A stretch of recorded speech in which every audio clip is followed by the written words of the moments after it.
Tu as l'impression d'être en couple avec un fantôme. Une présence physique, mais une absence émotionnelle.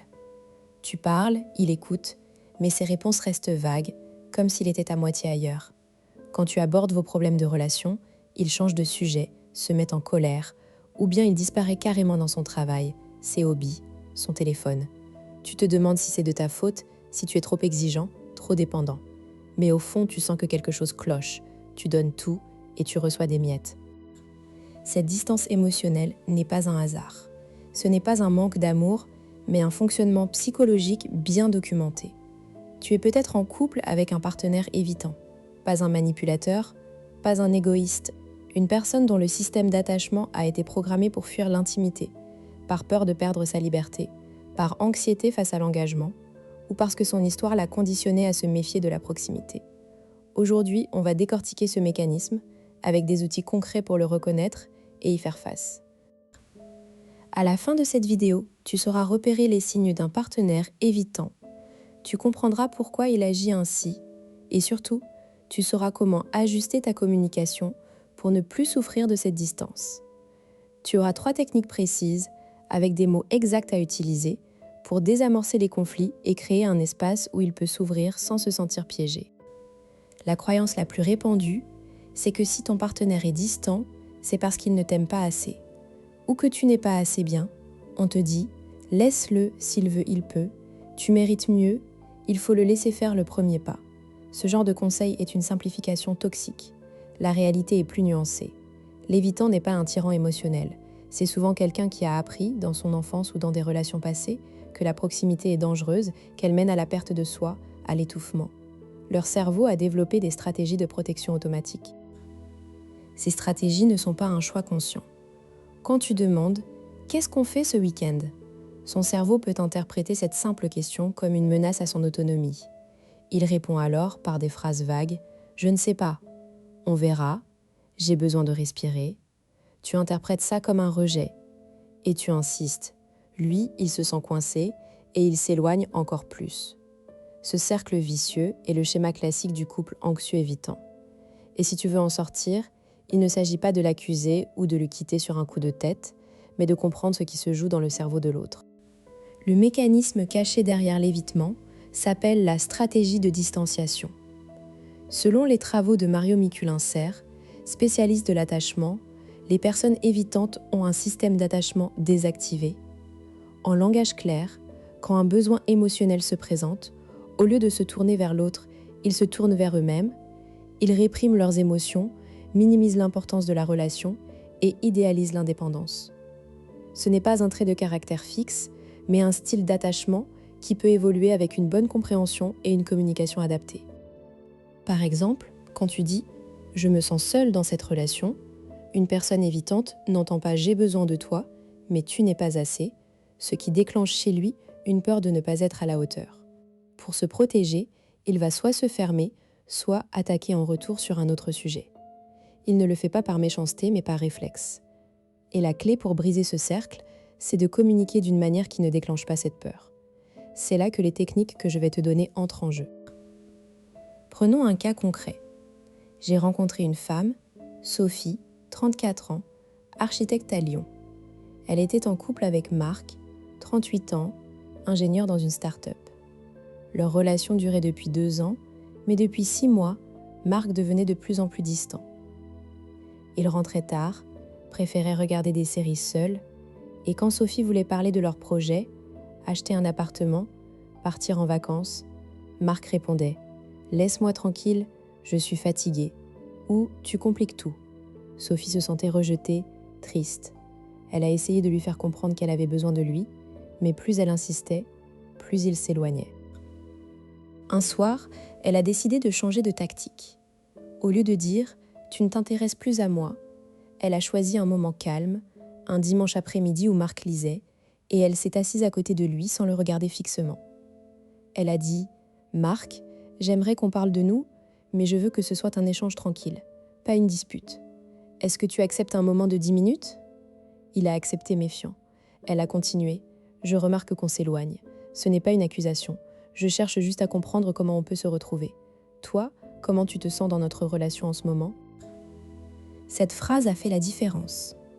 Sophie n'a pas dit « tu es distant », mais on s'éloigne, ce qui inclut elle aussi. Elle n'a pas exigé de réponse immédiate. Elle a demandé son ressenti sans jugement. Marc a répondu « je ne sais pas, je me sens un peu étouffée, j'ai besoin de temps pour moi ». Sophie n'a pas paniqué. Elle a dit « d'accord, je comprends. Moi, j'ai besoin de moments partagés. On peut trouver un équilibre.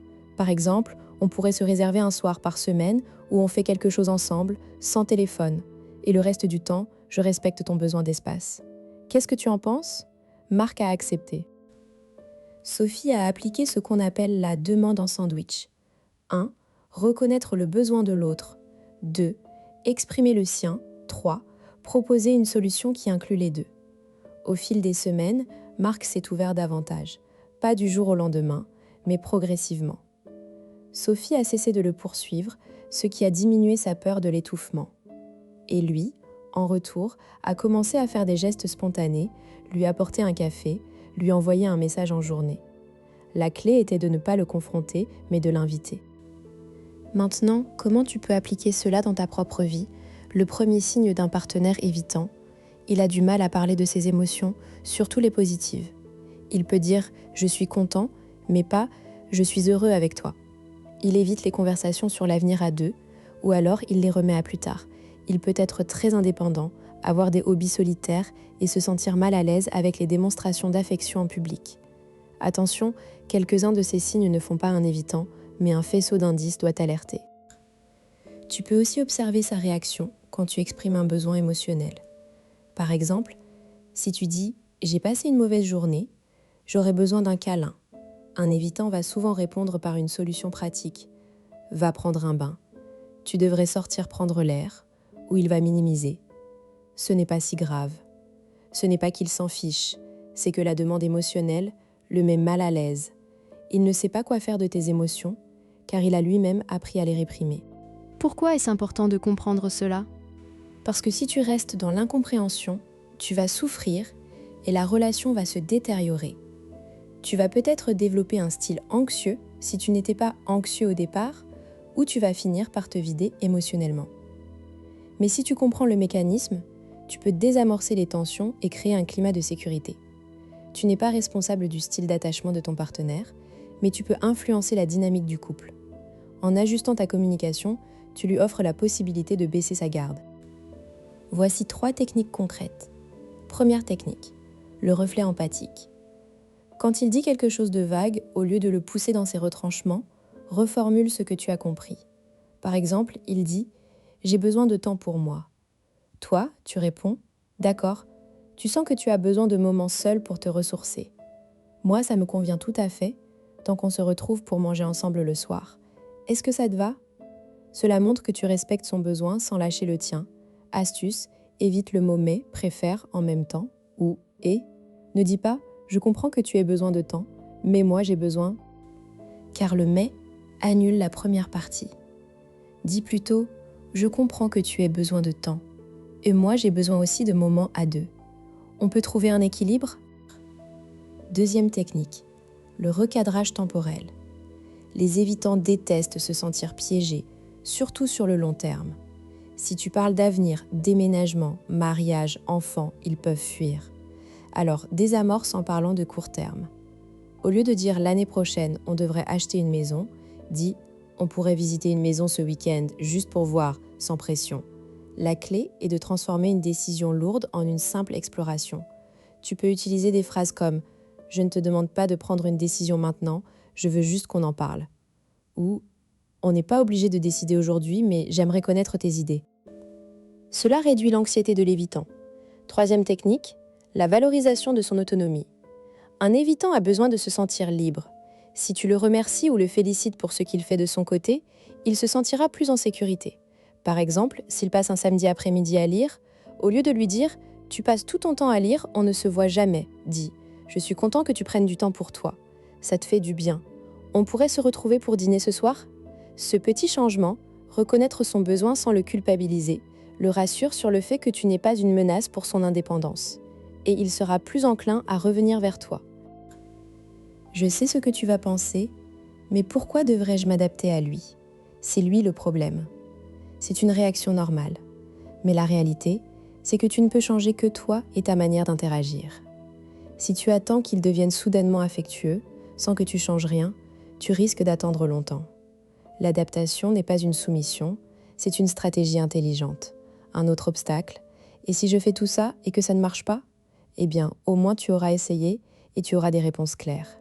Si ton partenaire refuse tout effort, même après une communication bienveillante, alors il faut réévaluer la relation. Mais ne pars pas du principe que ça ne marchera pas avant d'avoir essayé.